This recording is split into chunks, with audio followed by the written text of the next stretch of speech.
Take me out to the ball game. Take me out to the crowd.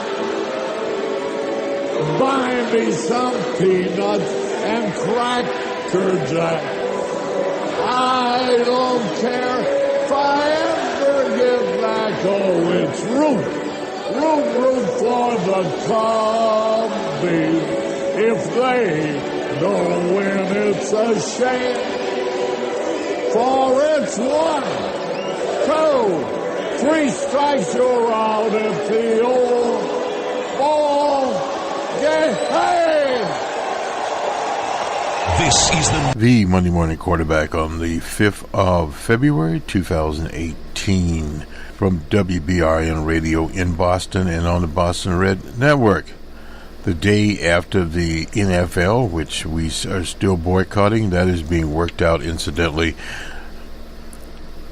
that the Eagles of Philadelphia won a decisive victory there over the Patriots of New England. The Patriots were highly favored in this particular game, and the Eagles overcame their adversity there, evidently. I did not watch the game. I just saw a little report from the Reuters organization. But nonetheless, that season is put together as the whole point we're making here. We'll have sports in a minute. We'll look at the NBA, the college basketball, and the National Hockey League. We'll move to soccer later here. We'll start looking at these sports, and we'll have our sports program up here shortly. We were assuming we'd had it out this week. We will not have it out this week. And next week this week we're busy, but next week. So sometime in the middle of February we'll have that program finally on tap. We'll start here with an interesting article from the Washington Post on the state of politics in California. And the title of it is, think California politics is on the far left fringe? Just wait till the next election. Well, this article is totally mislabeled to begin with. The politics of California are not on the far left fringe. In fact, the article points out some things there.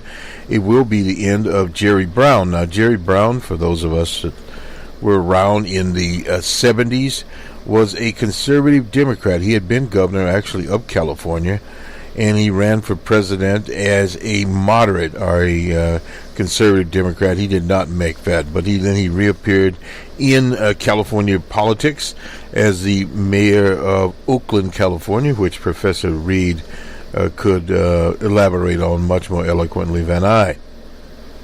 But what Jerry Brown was able to do in Oakland, as in many other cities, not particularly on Jerry Brown, was to gentrify the city, and as he gentrified the city with a very large African-American population, African-Americans started to disappear from the city, and of course with the real estate bubble, losing of property, Professor Reed was explaining in his neighborhood what had happened to people that had been there for many, many years.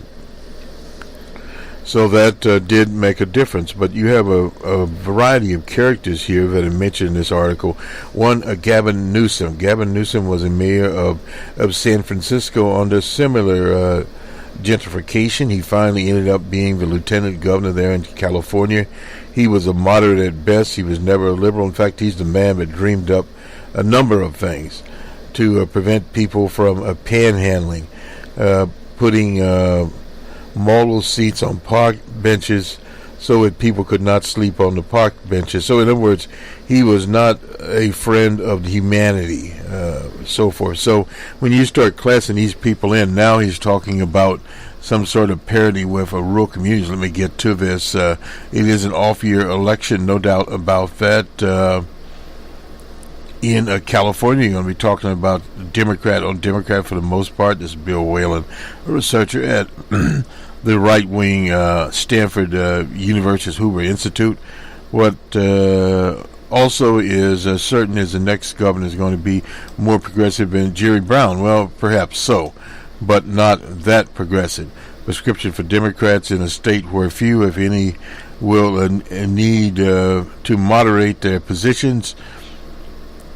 You go left. That's Karen Skelton, the Democratic consultant. Well, it depends on what you define as left. Now, one of the striking things here is single payer. The highly expensive initiative that failed in the legislature last year. It failed in the legislature last year because of turncoat Democrats in the legislature. The push is on in response to uncertainty surrounding health care divisions in Washington. But it is estimated to cost twice the state's annual budget. Well, I doubt that very seriously. Candidates will be forced to defend the sanctuary cities' status.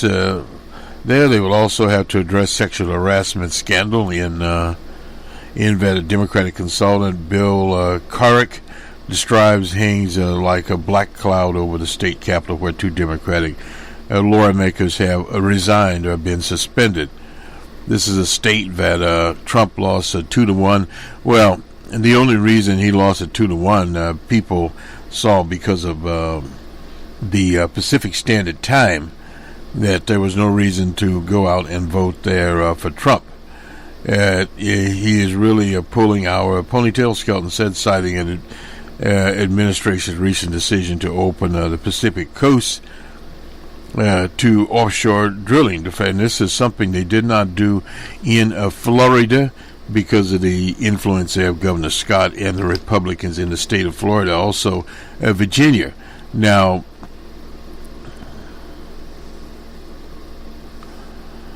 this is this Lieutenant Governor Newsom, the former governor we talked about, who polls show is leading in the gubernatorial race with many undecided. They are not focused on this race, I understand, but you can understand that. Newsom is running to the left of Mayor Brown, who is 30 years younger, on the Democratic litmus test issues such as single-payer health care for state residents. Newsom's also attempting to speak to a growing sense among the state's more conservative rural voters that they are paying too much for services that primarily benefit those who live on the coast. The East-West divide largely has replaced the North-South rivalry that once was sharp in the state. At one time in California, the progressive people were in the north around San Francisco, and they turned more conservative as we drove down I-5, I-101 or whatever towards Los Angeles. That is not the case now. It's an east-west divide. In his final State of the Union, Governor Brown, California, is prospering. A nod to the growth economy that's sixth largest in the world. Very large state. Interview after the speech, Brown said he does not mean all Californians are prospering. He made a distinction between the coastal consulting class and the rural laborers whose culture of work with their hands is disappearing. There's no doubt about that. The figure official figure for unemployment there is much lower in San Francisco County, 2.2%. In Imperial County, that borders Mexico and Arizona, is still 18%. The state is more divided, and it divides this way right across the country. Brown said he's uncertain whether he will endorse who he will endorse, even though Newton is a Bay Area Democrat.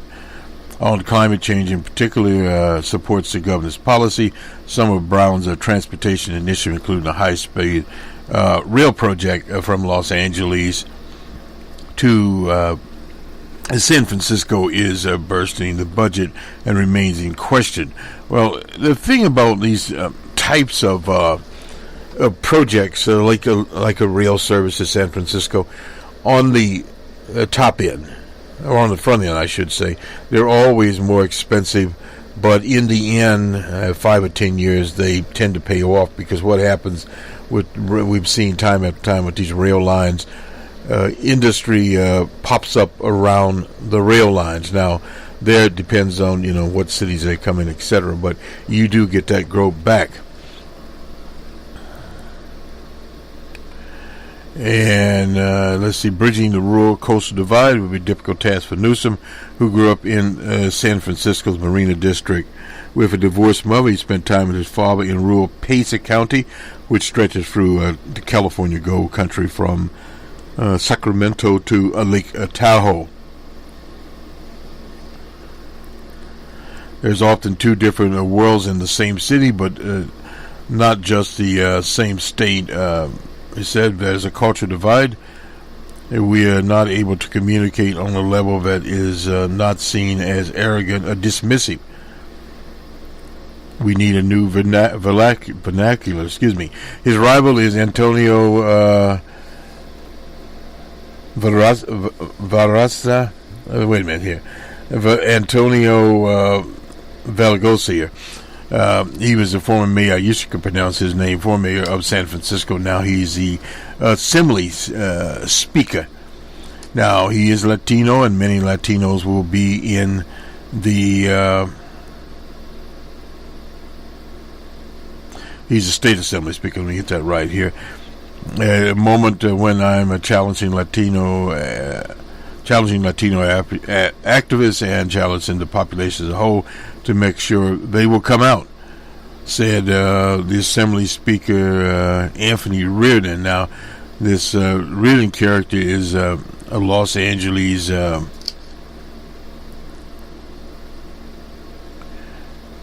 area Democrat. Reardon stands in line where the split resistance meets practical politics, the divisions within the state Democratic Party. He called the resistance an interesting way of marketing stuff and selling T-shirts. Well, his Reardon character is the guy that sabotaged a single payer. Last year, Reardon argued the powerful state nurses union by declining to put an unfunded state a single-payer health bill to vote after it passed the Senate.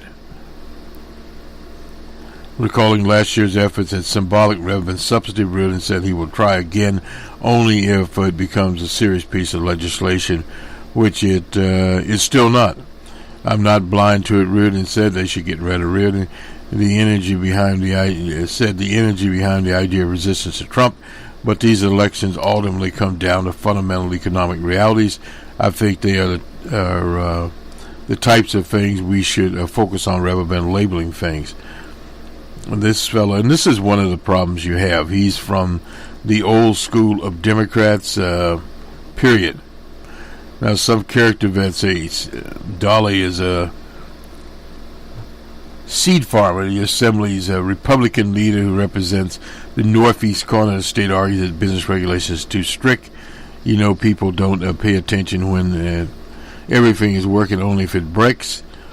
Said of the California economy, but right now we are on our way to tipping over. Doubtful there. The economy in California is very, very large.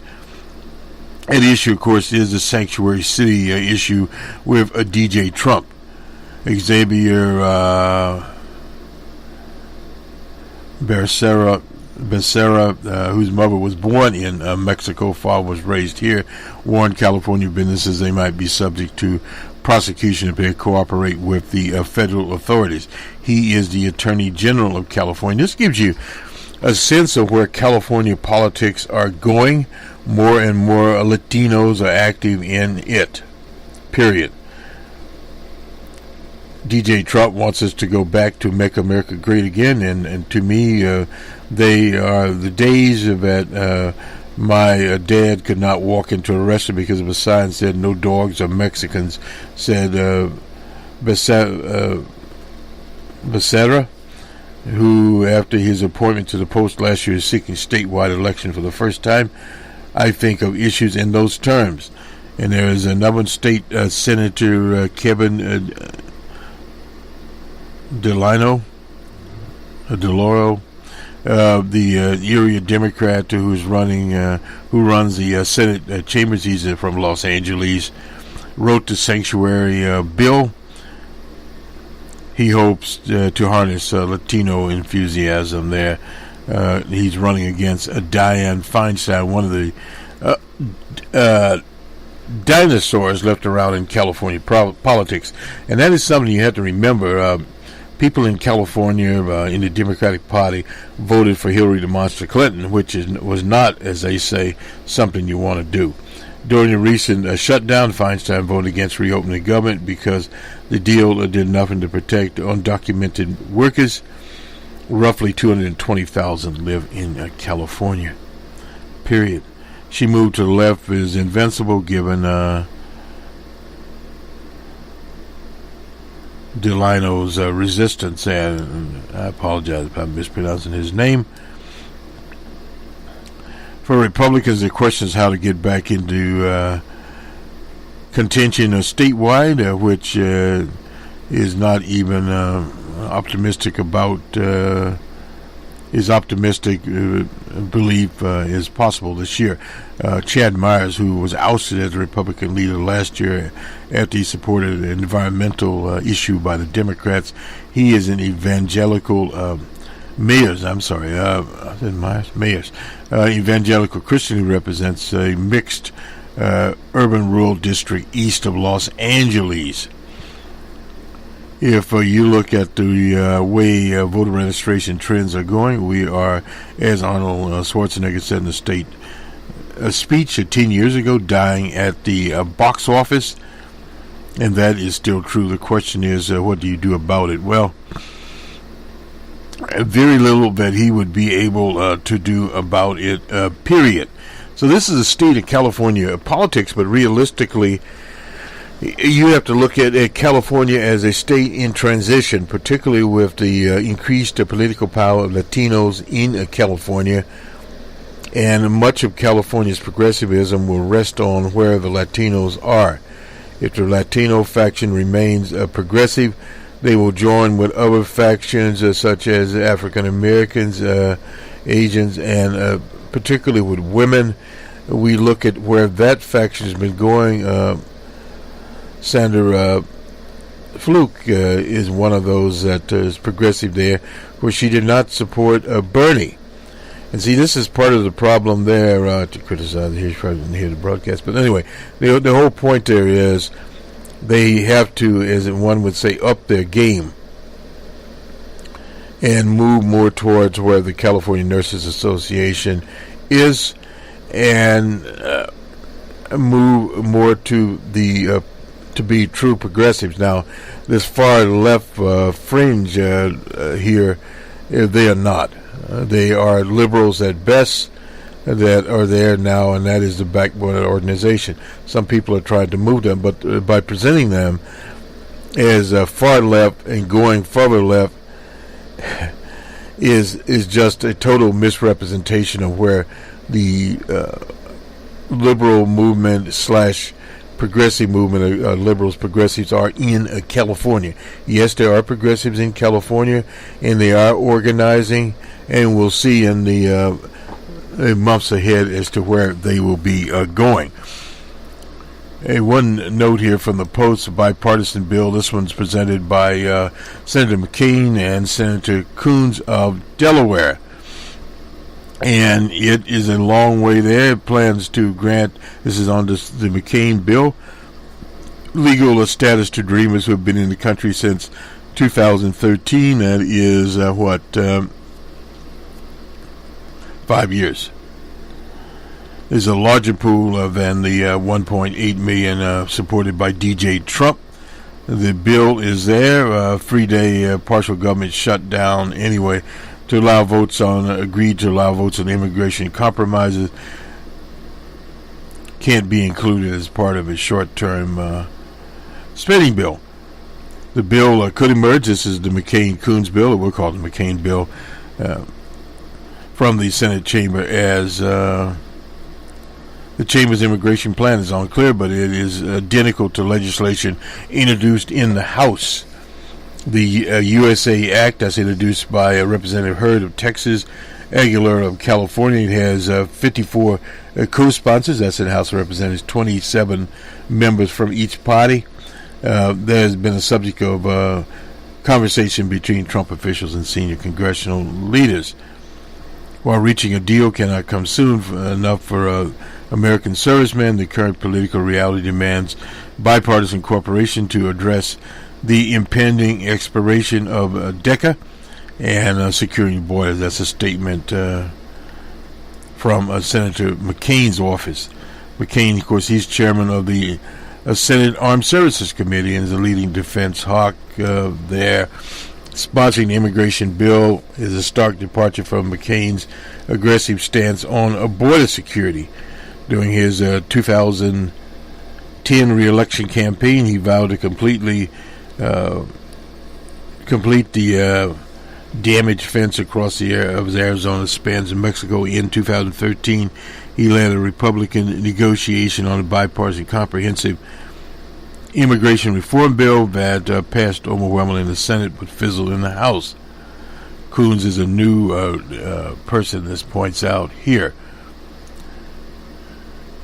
Let me go to there's a Holocaust denier running in Illinois. His name is Arthur Jones. He's in the 3rd District of Illinois. He is a racist. He's the only Republican there, and the deadline for filing in that district has come and disappeared. The district is rated state Democrat according to Ballotpedia, and 2 Democrats are facing each other there. Daniel Lipsky, and the incumbent, and Ms. Newman, an independent candidate, dropped out. And evidently, and according to the Sun-Times, Jones' candidacy comes at a time when far-right groups have a new clout. It comes out of the national administration. They've ramped up recruitment on college campuses. Not the first time there. The skinheads used to do the same thing 20 years ago. And we don't hear about them anymore. But this Jones, evidently, in 2016, the state election board tossed Jones from the ballot for the 3rd District, a flagrant disregard of election code, although a lawyer for the board did not specify what Jones had done. But anyway, Jones nonetheless is on the ballot. And the whole idea there, with Jones' perspective, is not to win the election, but to gain as much publicity for the right-wingers as possible.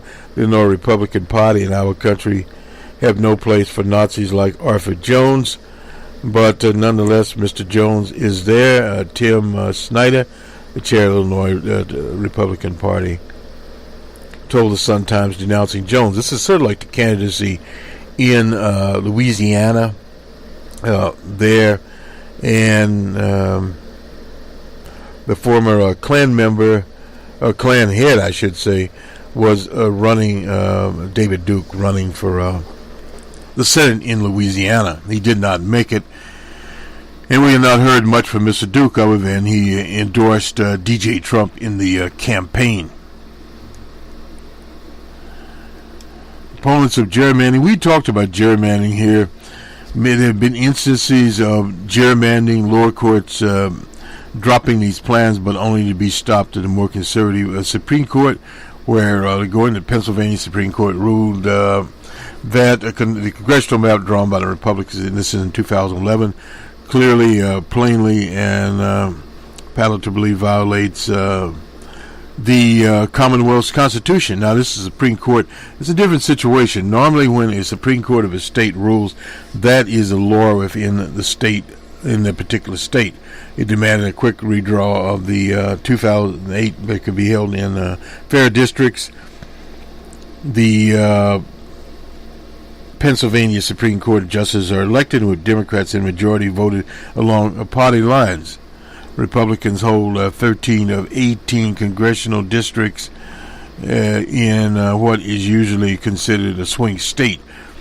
The ruling gives Democrats a chance to win more seats as they try to tilt the balance. But Republican legislatures in Pennsylvania, now this is where it's unusual, have asked the Supreme Court to put a hold, as Republican-led states told Justice that they should refrain from ordering new districts anywhere, even if they later find the term there is a way to gauge extreme partisan gerrymandering.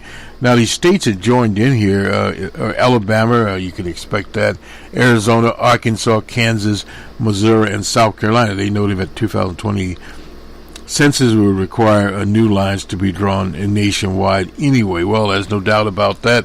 New lines will be drawn.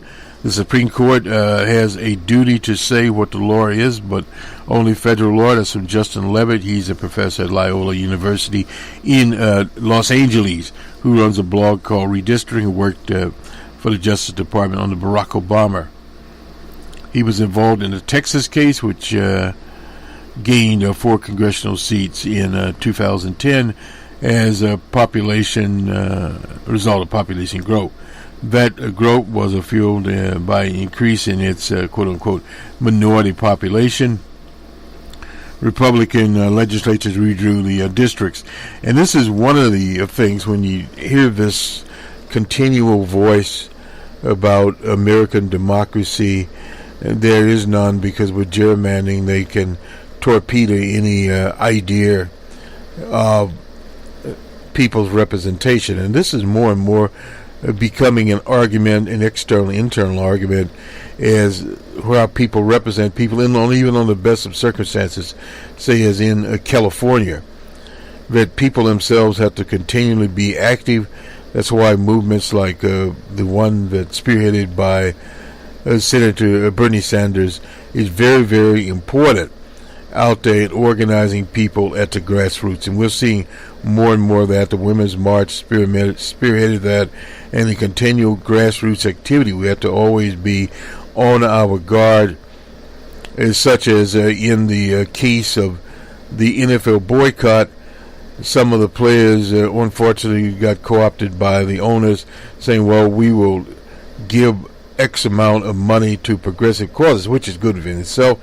These progressive causes or progressive organizations, depending on which ones they have selected, will themselves bring about, quote-unquote, some social change. But if you look back on the NFL boycott and Mr. Colin Kaepernick, he needs to be honored continuously. He's coming out, incidentally, with a new book. Change has started, because they did have change. I had looked at the news in the Super Bowl if anyone did any kneeling down or not. Probably not. It would have been reported. Levitt goes on to say the 5-4 vote by the Supreme Court said redrawing of districts could wait. And what that means is so these people can get reelected one more time. But we're also seeing at the same time the large number of Republicans in leadership, such as Gowdy, that are retiring. And they are retiring for a reason. That 2018 it will be much more difficult in many of those districts for them to be reelected, and definitely in 2020. And when you look beyond 2020, new census there, districts will have to be redrawn. So in other words, that's an election year also. The gravy train will begin to stop. And this is why it's very, very important that you see an election of someone like Trump by very, very few votes in some Rust Belt states, and how the people, ground level, grassroots, street level organizing will affect those states. That's so much for gerrymandering. I think we'll do E.J. Dion here, and he is talking about Mr. Nuez and what he did. The autocratic leader lies and then falsely charges his opponents with a lying. Well, yeah, that's what we call a flippable. It's been around for a very long time. He politicized institutions that are supposed to be free of politics by falsely accusing the foes of politicizing them. He victimizes others by falsely claiming they are victimizing him. Well, yeah, and as long as it's believable. He's going to a book here by a right-wing political philosopher named Hannah Arendt. She wrote The Origin of Totalitarianism, yet Ms. Arendt was complicit in excusing a Nazi, claiming this fellow was a member of the Nazi party, or it was speaking at Nazi events, because he was naive. So we want to point that out. EJ didn't do his homework as well as he should have here with Hannah Art. But anyway, help us understand the assumptions and purposes behind the memo. No doubt about that, as a flippable by Mr. Nuez.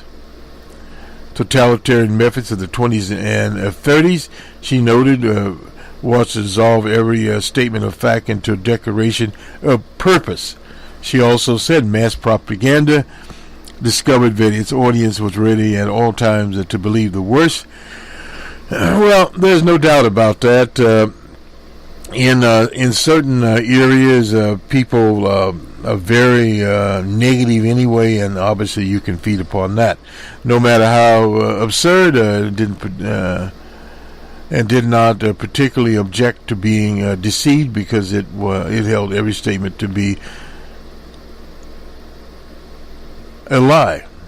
Anyhow, bearing Arndt's warnings and in mind, and pandering Vinuez's operation, whose sole purpose is to discredit the investigator, appears to be getting closer and closer to DJ Trump. A brutal McCarthy hit piece that breaks a little new ground. It's a cherry picks from a troll of information to feed a dangerous narrative.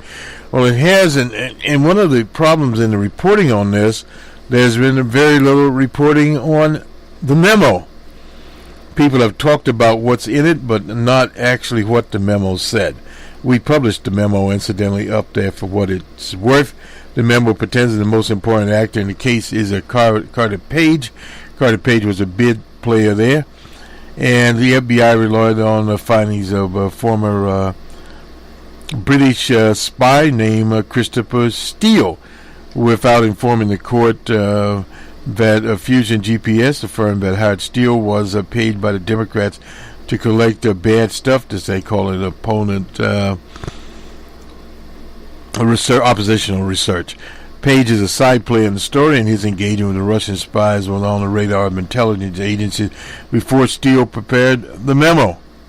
Nunez's memo concludes that the Russian investigation did not begin with Page, and that the Democrats said the court actually was given information about the origins of the Steele memo, but Republicans blocked intelligence committee's Democrats from issuing their rebuttal at the same time as Nunez's claim went public. The thickness of the memo explains why some in the White House, according to the Post, and others fear that it would be a dud. To read it is to know why Trump's own Justice Department, the FBI, was so furious at Trump's eagerness to make it public. The underlying premise is laughable to imply the FBI leadership is of the left wing of Hillary Monster Clinton, who herself is not in the left wing, is absurd, and is absurd as declared that a majority of Philadelphians were rooting for the New England Patriots in the Super Bowl. Well, he's going to worry about that now. The Patriots have won, the Eagles have won the situation. Equally specious is a suggestion that bias against Rod J. Rosenstein, a Republican named as a deputy attorney general. The writer reported that Trump wanted to fire him, no doubt about it. Nuez exercise fits snugly with Arndt's second observation. The cynicalism of a significant part of the public, particularly Trump supporters, leads them to believe that everyone in every institution lies. Nuez talking points toss out distortions and disconnected facts, not to advance the truth. I'd be very careful of this, Mr. Dion, when you start talking about truth. Thus did the Nuez ploy accomplish the opposite of his intentions. It simply shows how purified Trump and his backers are in a comprehensive probe. Our democratic regime is fully endangered by the proclivity of Republicans in the Congress to enable the executive branch they support to check. Paul Ryan, disgraceful complicity in a release of the the memo was made all by more shameful when he declared this past Thursday it didn't impugn the Mueller investigation or the Deputy Attorney General.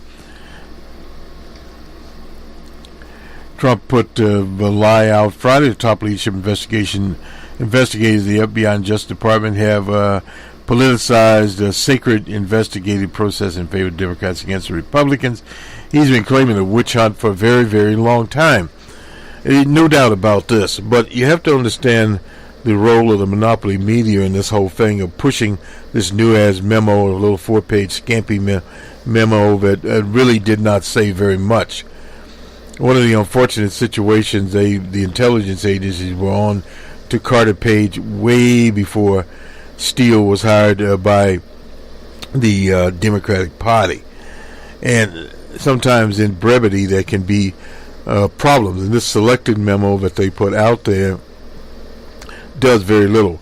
But what Mr. Dion here is trying to say is that you have a people that are very cynical. And why are these people cynical? Well, these Trump supporters that have been watching Fox TV for a very, very long time. And they have been fed this, spoon-fed, if that, this type of cynicalism. So they're very, very cynical about what's going on. Now, that does not mean that bureaucracies do not lie. Yes, they do. And more today, they are forced to lie. Why? Because they are trying to fall in line with the Trump administration. So what you have is, say, for instance, at the Social Security Administration, and this has been going on for a number of years before DJ Trump ever appeared. But the idea of stopping people from getting their Social Security disability, period, by going 500 or 600 days, and that is something that doesn't happen automatically or by coincidence, period. It is a determined, planned situation. There was a time during the Depression that the certification of people for disability, early retirement, etc., by the Social Security was almost pro forma. And that was waves of moving through the Depression. People were retiring in their 50s for various kinds of conditions. But now that has changed. The economy is different, and you have that going on. And it's the same thing going into Medicare and Medicaid ahead of quote-unquote reforms, which Medicaid now is being chopped into a dozen places. In places like Kentucky, work requirements are being placed there. Additional fees are placed on people that already have very limited discretionary income. So this in itself is a very big problem. And people that are particularly working class people, every time they see a bureaucracy, the deck is stacked against them. And this plays right into the hands of people like Nunez, more than a sophisticated quote-unquote theory of authoritarianism by this right-wing political philosopher Hannah Arendt. Hannah Arendt also was one of the people out there that blamed the right and the left, because what she did under authoritarianism, she put in Nazism and quote-unquote communism. That in itself was a big lie, but again, she fitted into the 50s mosaic as it comes to the anti-communist thing, so she could say it was totalitarian. And many of the left-wing parties bought this, when in fact you have now a much more totalitarian setup through gerrymandering, through scrubbing of voter rolls, etc., and openly Nazis in the White House than you had in the 50s under the apartheid, because people knew where the segregationists stood, period. So in other words, that was totally a differentiation there. And as the society moved more out of apartheid and towards an quote-unquote integrated society, I'm talking about economically and politically, but the political part has never really caught up period. Anyway, let's move away from this part of it. We spent a little longer than we had wanted to spend on it, but nonetheless, let me get this other one in here. Consumer Protection Agency puts the Equifax on a hold. Richard Cordray, as you know, ran away to run for office in, it's at least alleged, in Ohio. And thus, DJ Trump appointed this Mulvaney character, who's his budget director, to run the Financial Protection Agency. And Mulvaney has not ordered subpoenas against Equifax to sort sworn testimony from executives' routine steps. This is from 3 different sources. This is Reuters. When launching a full-scale investigation, meanwhile, has shelved plans for on-the-ground test of how Equifax, protected data and idea backed by Mr. Cordray, It recently rebuffed bank regulators. Now, these are symptoms here. This is bank regulators at the Federal Reserve and the Federal Deposit Insurance Corporation, the Office of Control of the Currency, when they offered to help with on-site examinations of credit bureaus. That's 2 more sources there. Equifax has said it's on the investigation by every state attorney general and faces more than 240 class actions. They should indeed do that. Credit bureaus like Equifax, TransUnion, and Expedia collect and store personal information. So this is some of the stuff will be falling in days. He put on hold much of the agency's work when he took office. This is this Mulvaney in November, and said it would be at least 30 days to give him a chance to understand the job. He's a liar. So this is one instance here. Let me just grab a few more things we want to get off the plate here. The San Francisco DA's office, this was reported back at the end of January, has dismissed thousands of cannabis or marijuana convictions. It gathered at a press conference to review, to say the review is showing is a show of marrying political ideology with policy, since marijuana is now legal in California. After the passage of Proposition 64, tens of thousands of people are now eligible to have their court cases reviewed. These reviews, the cases that were evicted back when marijuana, pot, what do you want to call it, was illegal. Until now, these people had to apply. This is one of the unfortunate things, that have their records expunged. They don't have to now. The DA's office in San Francisco is doing it for them.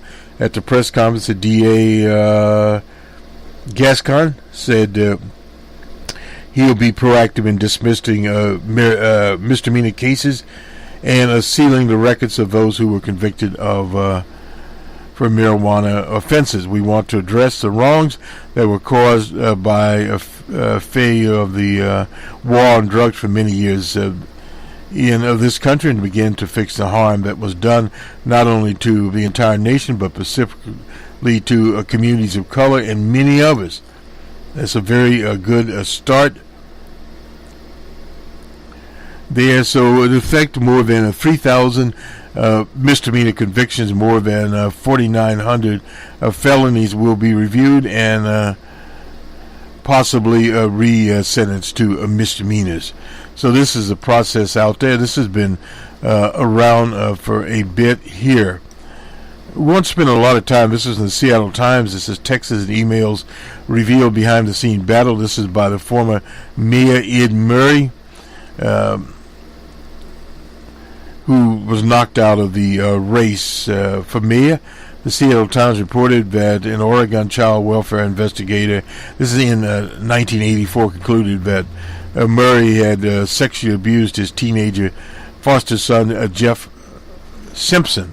So this goes back. A lot of charges against Murray were passed around, and they were the sort of thing that were covered up by the party people, period. And Murray finally got to the point that he was forced to resign, and that was the end of him there. In 2017, Murray was riding high as a mayor, having amassed a political victory, including the $15 an hour minimum, voters' approval for transportation and housing. He was gaining the national attention as a leader against the anti-Trump movement. But when a fourth man came forward, Mr. Murray announced he would not be seeking re-election. He vowed to finish his term. He didn't do that either. So this is sort of the rise and fall of Murray.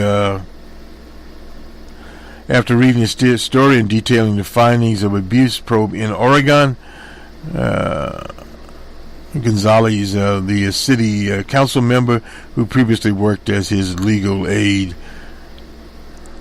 so she had to act. But unfortunately, when she did act, it was not a situation where it was overwhelmingly accepted. He turned to a political consultant and began to talk about the history there, but it was a situation where Murray still prevailed there.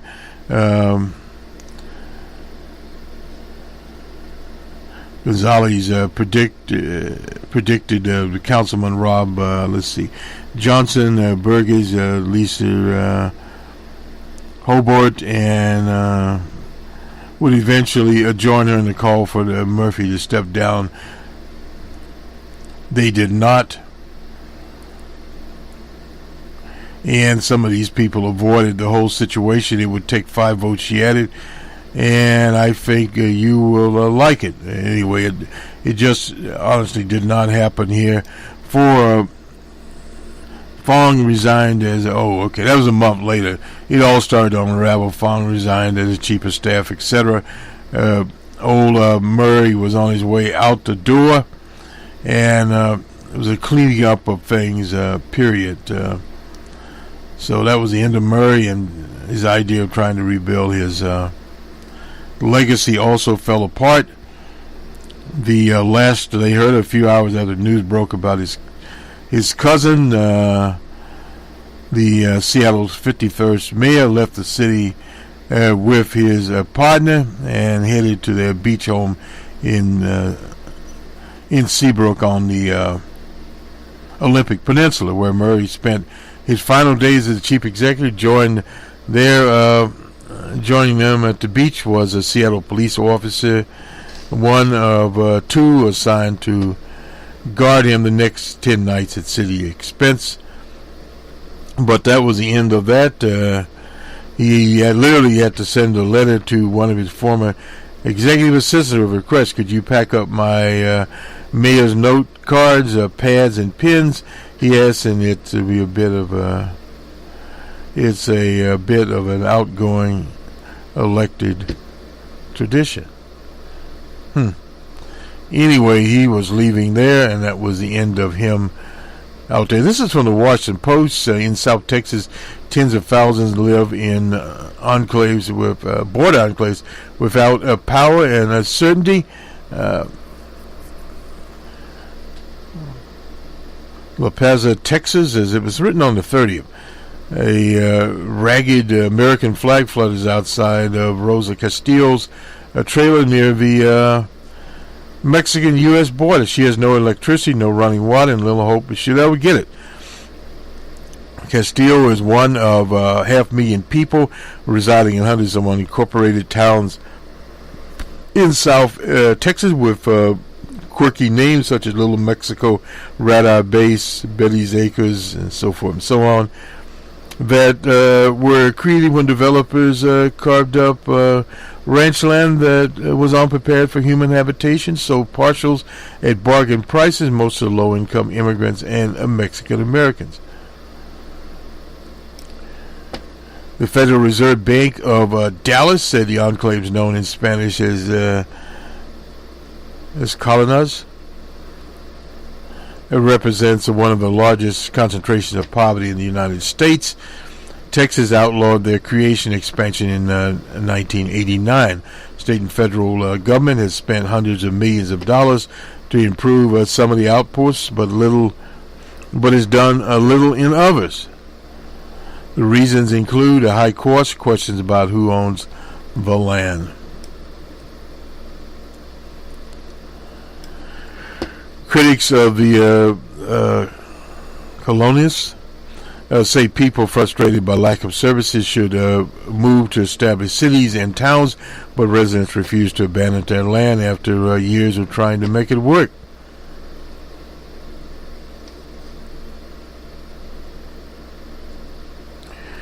The border deal here, when the illegal border crossings are low and the colonists could use a federal boost. We can't move away from here. We want Washington to do something about it, says Castro. She's 70 years old. Jesus Gonzalez, an elected official in Webb County, elected commissioner, says he has made a priority to bring a park and a water pump to La Presa. Long time. We don't live in the third world, I assume he doesn't. Water tanks and tubs of 330 colonists. Nearly 38,000 people are stuck in the most extreme conditions without running water, sewage, and even a clear border needs to develop the land. Private roads and enclaves without private roads, paved roads, and drainage and wastewater disposal. It's a mess. Residents of La Presa, a community of 300 surrounding a lake at the center of town that is hidden by mesquite trees there. They hitch empty water tanks to pickup trucks and drive a dozen miles to Laredo to pump water for their washing machines, sinks, toilets, and tubs. So that is how they get their water down there. We are asking for water. The Governor Wheelchair Abbott eliminated 860,000 state ombudsman program for the Cadelos, which allowed them to seek help in an array of services. So that kind of shows you where the government is going. Castro said she moved to La Paz more than a dozen years ago after she lost her home in Laredo to a foreclosure. She's tried officials have tried to help her apply for public housing in Laredo, but says she wants to pay her own way. So she's stuck there.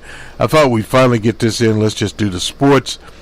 We've had this article setting here for a while. On to the NBA. On a Sunday night, there was more than just a Super Bowl in the ice. The Trailblazers were in Boston.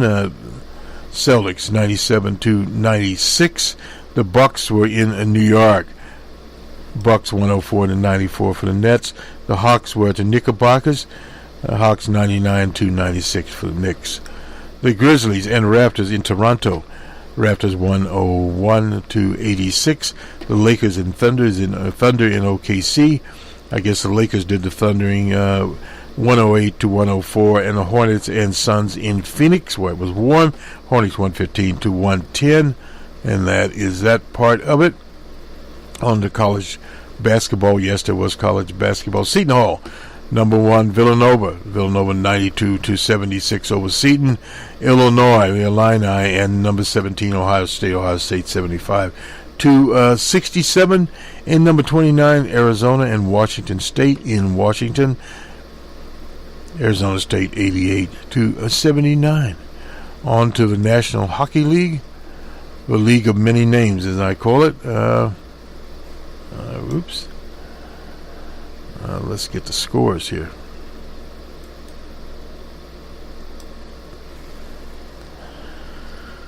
All right. The Golden Knights 4-3 over the Capitals. The Senators 1 and Canadiens 4. The Canadiens of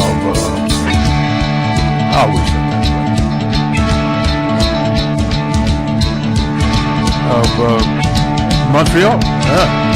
And the Ottawa Senators. All right. The Sharks and Hurricanes. Sharks 3-1 over the Hurricanes. The Sharks of San Jose and the Carolina Hurricanes.